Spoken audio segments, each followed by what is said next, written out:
Eu já estava fazendo a leitura de Romanos 7, do versículo 15 ao 25. E ali, logo no versículo 15, diz assim: Porque nem mesmo compreendo o meu próprio modo de agir, pois não faço o que prefiro, e sim o que detesto. Em uma outra versão, ele fica mais ou menos assim: Porque nem mesmo compreendo o meu próprio desejo, pois não faço o que quero, e sim o que detesto. E isso me levou muito a pensar no processo de autossabotagem que muitas vezes a gente vive, porque quando a gente pensa em autossabotagem, a gente acaba não fazendo exatamente o que a gente sabe que deveria ser feito ou o que a gente gostaria de fazer. É como se a gente estivesse vivendo um processo de autopunição, como se eu estivesse me punindo por alguma coisa. A autossabotagem, ela inclui muito alguns processos que prejudicam os nossos próprios interesses. Aí a gente tem pensamento negativo, autocrítica, isolamento, procrastinação e autopunição. Frequentemente a gente acaba se esbarrando em crenças limitantes mesmo, medo do sucesso, a autoestima vai lá para baixo e a gente acaba ficando limitado a fracassos que a gente já teve, não consegue ter uma visão para frente, uma visão de futuro. E isso, por exemplo, vamos falar um pouquinho da procrastinação. A gente às vezes pega e fala assim, ai, mas eu não sei se é preguiça, se eu tô procrastinando. E a procrastinação, a gente logo lembra que é o famoso empurrar com a barriga mais para frente para fazer determinadas tarefas. Então, normalmente a gente faz tudo aquilo que a gente tem mais facilidade, o que gosta mais de fazer, e aquilo que a gente não gosta, a gente acaba empurrando. Aí vence prazo, perde prazo, ou faz tudo na correria. E aí entra um processo muito importante de eu entender se realmente é um processo de procrastinação, que é fazer algo que eu não quero ou que eu não gosto, então eu empurro para o último minuto, ou se eu estou me auto-sabotando. Se eu realmente estou deixando de fazer por conta de entender que talvez eu não seja o suficiente para aquela tarefa, talvez seja muito difícil para o meu entendimento, ou eu vou ter um ganho e eu me auto-saboto nesse ganho, eu vou acabar me auto-punindo, eu faço eu sei que eu tenho condição de fazer algo muito bem feito ali, mas eu acabo deixando para fazer no último minuto, faço na correria, não fica tão bom, eu deixo de receber aquele elogio que eu poderia receber, aquela promoção que eu poderia receber no trabalho. Enfim, por que eu estou me auto-sabotando? Então, entender se a procrastinação é a auto-sabotagem ou é algo que eu realmente estou só empurrando porque eu gosto menos de fazer.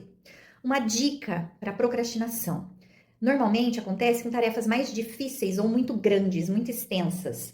Então, faça aquilo que você acredita que é muito difícil, muito grande, em pequenas tarefas. Divida uma tarefa inteira em pequenas tarefas. Aí eu tenho que fazer uma planilha que ela tem muitos contextos. Faça uma parte hoje, outra parte amanhã, ou divido o meu dia mesmo para fazer determinadas partes daquilo. E se é algo que eu realmente não gosto, ao invés de empurrar com a barriga, traga para o começo, que é onde, por exemplo, comecei a trabalhar, eu sinto que de manhã eu tenho mais energia, tenho mais foco. Ao invés de deixar isso para o final quando eu estiver cansado, traz para o começo. Ai, mas isso é tão difícil, eu já tô acostumada. Muda, lembra, renovação da mente.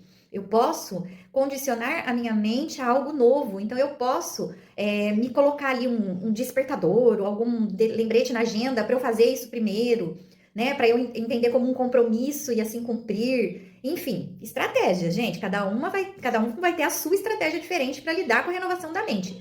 Mas renove. Isso no caso da procrastinação. E quando eu tô falando de autossabotagem, o que pode ter por trás disso? Pode ter inúmeras coisas. Aí entra aquele fator de coisas que nós já falamos aqui antes, que é trabalhar a nossa identidade, o nosso olhar para nós mesmos, entender, parar para se ver, parar para falar com você mesma, com você mesmo, parar para se entender. Por que eu tô me punindo? O que tem por trás disso? O que será que eu aprendi lá atrás? Ou qual foi o trauma que eu tive? Por que eu estou olhando para esse sonho que eu tenho e eu me auto-saboto achando que eu não posso chegar nele? Por que eu tenho esse objetivo e nunca alcanço? O que tem por trás disso? É muito importante que a gente se olhe, que a gente entenda. E às vezes a gente precisa de uma certa companhia. Que companhia é essa? Alguém para prestar contas. Alguma pessoa de sua confiança, que vai ser aquela pessoa que joga luz no seu ponto cego, que vai dizer para você: olha, você está se punindo aqui. Você está procrastinando aqui. O que temos aqui por trás dessa procrastinação? Você já olhou que toda vez que você chega nessa fase, Você se sabota? Você para? Você perde a consistência? Você perde o ritmo? Ou, por exemplo, vamos supor que eu preciso pegar o hábito de ir para academia todos os dias, mas eu não tô conseguindo essa constância, eu não tô fazendo como deveria. Eu começo, eu paro.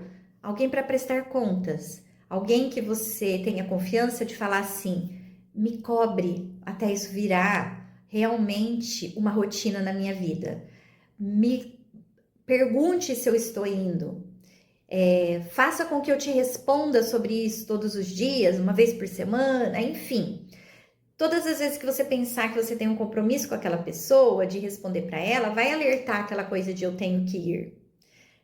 Eu vou porque ela vai me prestar, vai me pedir para prestar contas para ela sobre isso. Ah, mas isso é um condicionamento, né? Às vezes a gente precisa começar pelo condicionamento. É um comportamento que eu vou trabalhar. Mas não paro por aí, porque senão depois de um tempo, quando eu parar de prestar contas, eu desisto. Então o que eu tenho que fazer? Eu começo nesse condicionamento, eu vou prestando contas para essa pessoa, vou pedindo para ela que jogue luz ali no meu ponto cego, mas eu, com isso, começo a me olhar e entender. Porque se eu começar com aquela coisa assim, ela vai pedir para eu prestar contas e, não tô nem aí. Eu pedi para ela, então eu mesmo vou pedir para ela parar de me cobrar, para parar de me avisar. Gente, não parece uma coisa muito infantil, uma birra de criança? Né? Ou sou eu que mando em mim? Um comportamento adolescente? Então, assim, para entender de onde veio isso. O que aconteceu na sua história que faz com que você se auto-sabote? Com que você tenha uma autoestima baixa? Porque assim, eu começo a me auto-sabotar, começo às vezes com alguns comportamentos, daqui a pouco eu começo a ter um olhar para mim ruim, eu começo a diminuir a minha autoestima por conta de reflexos. Vamos voltar no exemplo da academia. Eu paro de fazer academia, aí eu acabo ficando com a minha saúde debilitada, ou eu acabo ficando com o meu corpo de uma maneira que não me agrada, e isso vai mexendo com a minha autoestima, vai mexendo com os meus relacionamentos. Então, olhem a importância de se olhar. Sempre pense: eu estou me auto-sabotando? Isso é uma autopunição? Se eu estou me autopunindo, me auto-sabotando, de onde vem isso? Por que eu estou fazendo isso comigo mesmo? Que ponto de mim que eu não estou me gostando o suficiente, eu não estou me amando o suficiente para eu poder fazer isso comigo mesmo? Onde isso começou?